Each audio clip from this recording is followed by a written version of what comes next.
Buenas noches, amigos, bienvenidos a esta charla que vamos a dar en esta noche. Bueno, mi nombre es Juan Tacuri, estudiante de la Universidad Técnica Estatal de Milagro.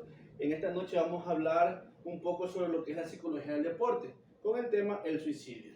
Bueno, no sé si de pronto ustedes tengan conocimiento sobre el suicidio en el deporte o algún atleta que haya querido o haya atentado contra su vida. De pronto, nadie, no tienen un amigo conocido, no. Listo, bueno, generalmente en el deporte a veces uno dice no creo porque son personas que han alcanzado éxito, han tenido, le ha ido bien profesionalmente, ¿verdad? Y lógicamente cuando uno le va bien que tiene dinero, posesiones, cosas, ¿verdad? Y uno dice una persona que tiene tantas cosas no creo que se vaya a suicidar, pero muchas veces estamos equivocados. Hoy vamos a hablar un poco de eso para despejar estas dudas, ¿ya? El suicidio en base al deporte. En la actualidad, el fenómeno del suicidio se ha convertido en un tema general que genera muchas interrogantes en la sociedad. ¿Por qué genera muchas interrogantes? Como les decía, muchos dicen, ¿por qué va a suicidarse si ha alcanzado el éxito? Tiene cosas, tiene dinero, tiene cosas materiales. Pero recordemos que en sí las cosas materiales no te llenan. Y muchas veces el que más tiene es el que más sufre. ¿Por qué? Porque digamos que has venido de abajo, llegas a tener muchas cosas, no sabes cómo manejarlo, te abrumas y aparte de eso tienes muchas personas que se apegan a ti por cosas materiales, más no por una buena amistad o por un buen corazón, ¿verdad? Y muchas veces eso te genera ¿qué? Vamos a hablar más adelante sobre eso. Dice que según los datos de la Organización Mundial de la Salud, OMS en sus siglas, en el mundo ocurren aproximadamente 800.000 suicidios en el deporte, solo en el deporte, al año. Imagínense, 800.000 suicidios, hablando generalmente en el mundo. Usted dice que no conoce ni uno, pero está pasando, ¿verdad? No porque no lo vemos, no significa que no está pasando. Dice que los casos de suicidio son por año. Y estas cifras expresan que el suicidio es un fenómeno social con una magnitud muy significativa, pero también sirve como un indicio para reflexionar sobre aspectos que no pueden ser cuantificados, o sea, que no pueden ser sumados o que no pueden ser contados, con facilidad que inician en la salud mental de las personas. ¿Tienen conocimiento algo sobre lo que es salud mental? No tienen conocimiento. Bueno, tener una buena salud mental es estar lejos de problemas, no tener enemigos, sentirse bien uno mismo y con los demás, ¿verdad? Si uno no tiene no se siente así, significa que tenemos un pequeño problema, que debemos ponerle atención, porque muchas veces dice, no, yo no tengo la culpa de nada, todo el mundo me cae mal, pero yo estoy bien. Cuando muchas veces en realidad el que estamos mal somos nosotros. ¿Por qué? Porque no le ponemos asunto a esas pequeñas cosas que muchas veces decimos no es muy grande. Bueno, seguimos. Vamos a ver cuáles son los factores de indicio. Bueno, los factores de indicio. Dice que los indicios son comportamiento, emociones, como les decía, emociones de culpa, emociones de enojo, emociones de que no le importa nada, que si hay comida no como, que si la mamá me manda a hacer algo no lo hago, que si mi compañero me quiere hablar yo no les paro. Bueno, o sea, son indicios de las emociones y los comportamientos, aún en los cambios de vida. Vamos a hablar también sobre lo que es en los atletas. Pueden alterar sobre un deterioro en su salud mental. Todas estas cosas son indicios. Nos dice que un 60% de los suicidios que logran su propósito habían consultado un mes anterior al médico. Digamos que tomamos la decisión de suicidar, pero no estamos 100% seguros que buscamos una ayuda, en este caso profesional, porque vamos al médico, ¿verdad? Pero en sí no completamos, como quien dice, esa ayuda no nos cayó bien o no logramos solucionar el problema, igual terminan suicidándose, ¿verdad? También nos dicen que más de la mitad había comentado con alguien su deseo de morir. O sea, digamos, tuvieron un problema y me imagino que tuvieron un mejor amigo, que sea un hermano, el novio, la pareja, que sea, que le dijeron me quiero suicidar. ¿Cierto? Lo comentaron. Puede ser de broma o de verdad, pero lo comentaron. Pero ¿qué pasó? Muchas veces no encontramos la respuesta adecuada para esa pregunta o para ese interrogante, porque no le preguntamos a la persona adecuada. Yo he tenido amigos que he escuchado que dicen, me quiero suicidar, mátate, ¿cierto? Haz lo que te dé la gana, pero muchas veces eso te hace un detonante para que tú vayas y lo cometas más rápido, en vez de solucionarlo, ¿verdad? ¿Quién quiere suicidarse? Nadie. Pero con ver tantas cosas, digamos, tantas excepciones, tantos problemas, tantas cosas, lo lleva a este detonante. Dice que la evaluación de riesgo del paciente suicida debe ser una parte fundamental en la práctica clínica diaria. O sea que si vamos a un centro de salud, digamos que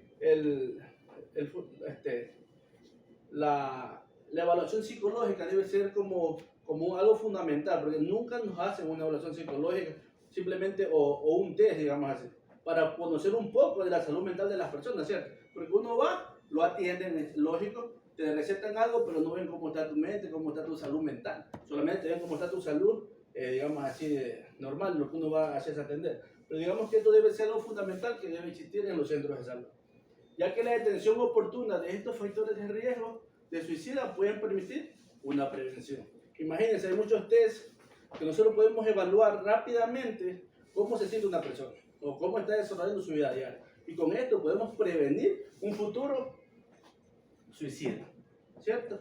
Puede ser un familiar, un amigo, imagínense, nuestros propios círculos con los que andamos diariamente. Bueno, vamos a hablar un poco sobre los niveles porcentuales. Cuando la presencia de un trastorno psiquiátrico o un trastorno mental está íntimamente ligado al suicidio. En las estadísticas nos dice que el 50% de los suicidios que se han consumado, que se han hecho, han sido por personas con trastornos. Trastornos depresivos, trastornos, qué sé yo, de... Muchos trastornos que podemos tener, pero siempre sean mentales, ¿verdad? Un 50%, digamos que si hay 100 muertos o 100 suicidas, 50 tenían problemas mentales, ¿verdad? O sea que es un caso severo, o sea que estamos viendo que genera bastante porcentaje. Del 20 al 25% nos dice que ha sido por el abuso de alcohol o de sustancias psicotrópicas que vendrían a ser drogas, ¿cierto? O sea que está en segundo lugar. El suicidio consumado acontece frecuentemente en hombres mayores, hombres o mujeres, hombres se refiere a todo, general, mayores de 50 años y muchas veces por ahorcamiento o por uso de armas de fuego. Porque es suicidio, ¿verdad? ¿Cómo se mata uno? Doblando. Listo. En un 60% de los suicidios no dice que lograron los propósitos. Como vimos en la primera parte, no todos terminan suicidando. O sea, toman la decisión, pero no todos se suicidan. No sé si han visto alguna vez una persona que se ha quedado atrás del puente y ha venido alguien al lado y se ha arrepentido.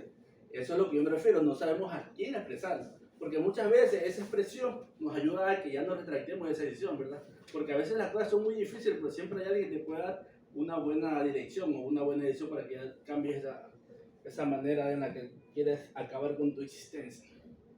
Y también nos dice algo muy importante, que el número de suicidios de jóvenes de 15 a 24 años de edad en la actualidad ahora está en aumento. O sea, ¿qué quiere decir? Que ya no es solamente de 50 años para arriba, sino 15, 24 años. Hablando en el deporte, imagínense en la población en general. ¿Por qué creen que pasa esto? Vamos a ver en la otra parte. Porque existen muchos factores de riesgo para tomar esta decisión. Hablando del deporte. Podemos ver un aislamiento. ¿Qué es aislamiento para usted? Estar apartado del resto de la persona. Estar apartado del resto de la persona. Profesionalmente hablando, cuando uno está en un deporte, independientemente del deporte que sea, siempre va a haber grupos, ¿verdad? Y tienes que acoplarte al grupo. Si tú te aíslas, ¿qué pasa? No te vas a sentir bien, vas a estar desorientado, no vas a hacer las cosas bien, correctamente. Incluso cuando te van a ver, digamos, tus jefes, tus entrenadores, que te pasa algo, pero tienes que acoplarte al grupo, porque son grupos de trabajo. ¿Va a afectar qué? La salud, no solamente mental, sino física, ¿cierto? Y si vienen enfermedades de la salud física, ¿qué pasa? Lesiones. De un deportista con lesiones, ¿qué hace? No puede hacer las cosas como realmente las tiene que hacer. No rinde, como nos decía acá. Después de las lesiones, ¿qué nos da? Depresión. ¿Por qué te deprimes en el deporte? Digamos que eres un jugador de fútbol. No te llaman para que juegues ni de titular ni de suplente. ¿Qué pasa? Se deprime. Si eres un luchador, no te llevan a las competiciones, no eres, digamos, de los seleccionados para ir a competir cada vez y cuando. ¿Qué pasa? Te deprimes. De la depresión, ¿a qué te trae? ¿Por qué? Porque estás deprimido, buscas algo para desahogarte, supuestamente nos dicen en el mundo, ¿verdad? Pero tenemos que entender que no es que uno lo desee, sino que viene ya de una serie de problemas. ¿Pero qué? ¿Por qué? Porque no le paramos bola o no hacemos caso a las indicaciones de riesgo, como nos decía anteriormente. Debemos de poner mucha atención a esto. Después de esto, ¿qué nos da? Cuando una persona es alcoholizada, ¿qué hace? ¿Se han visto las personas cuando no viven el alcohol? Andan bien vestidos, andan bien arreglados, muchas veces perfumados. Cuando andan en el alcohol o en las drogas, ¿cómo andan? No se bañan, no se cortan el pelo, no se visten. ¿Qué es eso? Una baja autoestima. Y con ende, en su producción, ¿qué va a hacer? no lo van ya no lo van a contratar o ya no le van a dar más trabajo, ¿verdad? ¿Qué pasa? Salen de ahí, ¿verdad? Y normalmente, claro, que por todos estos problemas que están pasando, baja su rendimiento en el deporte que sea, independientemente del que estemos hablando. ¿Y qué viene después? Rechazo de la familia y rechazo social. Y hablando de todos estos factores de riesgo, ¿para qué? ¿Para culminar en qué? En un suicidio. Porque recordemos que estamos viviendo muchos factores que generan problemas en nuestra vida. Y con esto hace que tu salud mental decaiga tan abajo que no te importe ni tu propia vida, imagínate. ¿Por qué? Porque no le paramos bola o no hacemos caso de que de los factores de riesgo. Nosotros como seres humanos debemos entender cuando estamos bien y cuando estamos mal, ¿verdad? Y si estamos mal y no queremos arreglarlo, recordemos que no vamos a empeorar, no vamos a mejorar. Terminando en qué? En un rechazo familiar y social. Porque si uno mismo no se quiere, los demás no te van a querer. Somos las personas, nosotros, los que tenemos que obedecer a lo que nuestro cuerpo nos dice y recordar que lo que estamos haciendo está mal, estamos yendo por un mal camino. Y para poder revertir esas malas decisiones, debemos de cada vez todos estos factores irlos como supliendo. Si estoy aislado, tratar de unirme, hacerme más sociable. Si estoy mal de la salud, hacerme atender, recuperarme. Recordemos que todo lo malo no termina siendo malo, porque después de lo malo viene algo bueno. ¿Por qué? Porque después de esto ya tú vas a dar el 100% de ti, vas a ser un mejor atleta. La depresión va a desaparecer, no vas a buscar el alcohol, no vas a tener baja autoestima y por ende tu rendimiento va a subir, ¿verdad? ¿Y qué vas a hacer? Vas a ser un gran atleta o un gran deportista. Bueno, chicos, y para terminar vamos a hablar de la conclusión. El riesgo del suicidio en el deporte es una cuestión multifacética que involucra la salud mental de los atletas. La presión competitiva y el estigma asociado con la vulnerabilidad es fundamental para reconocer que aunque los deportistas sean a menudo percibidos que la gente los ve como individuos, usted ve un deportista, no, pues se tiene plata, tiene cara, se tiene que vivir bien, pero no sabemos cómo está su salud mental. Imagínense, por eso les digo, no todo lo que brilla es oro, como dicen normalmente el mundo, no todo lo que brilla es oro, ¿verdad? Vemos que está con dinero, que anda buen carro, muchas veces tiene una buena esposa, qué sé yo, anda alejado, no sé, pero no sabemos cómo está por dentro, cómo está su vida, porque recordemos, hemos visto profesionales que han caído. Imagínense solamente Jaime Bancaviera, gran profesional, goleador de la selección, todo el mundo lo admiraba, y últimamente hemos visto videos de él en la calle, porque prácticamente estaba en la calle, borracho, sin zapatos. Imagínense, puede ser un seleccionado que metió el primer gol para irnos al primer mundial. También enfrentan ellos desafíos significativos que pueden afectar su bienestar emocional. Y para mitigar estos riesgos es crucial implementar programas de apoyo psicológico, fomentar una cultura de apertura donde los atletas se sientan seguros para expresar su lucha. ¿Cuál es el punto de por qué llegan a tomar esta mala decisión? Porque no tienen cómo expresar estas luchas, cómo expresar estos problemas, porque no le dan apertura. ¿Por qué? Porque no tienen un apoyo psicológico ahí actual. Pueden caer un psicólogo, ¿verdad? Pero muchas veces ellos no buscan. ¿Por qué? Porque el psicólogo tiene que acercarle, que primero dar charlas, como las que estamos ahorita dando. Segundo, hacerle test. Porque a veces tú no me vas a contar tu problema. Te da vergüenza o no quieres compartir lo que está pasando, ¿verdad? Pero a través de un test nos damos cuenta cuáles son los problemas que cada una de las personas vive. Así es, chicos. Entonces, espero que esta charla les haya gustado, hayan entendido de pronto algo que no hayan comprendido o quieren saber más a fondo para poder desarrollar un poquito mejor. ¿Qué tal les ha parecido? Muy bien.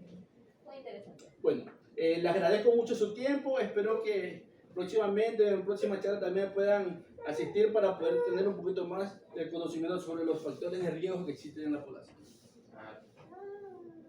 Y para terminar, eso fue todo, amigos. Muchas gracias por su atención. Gracias.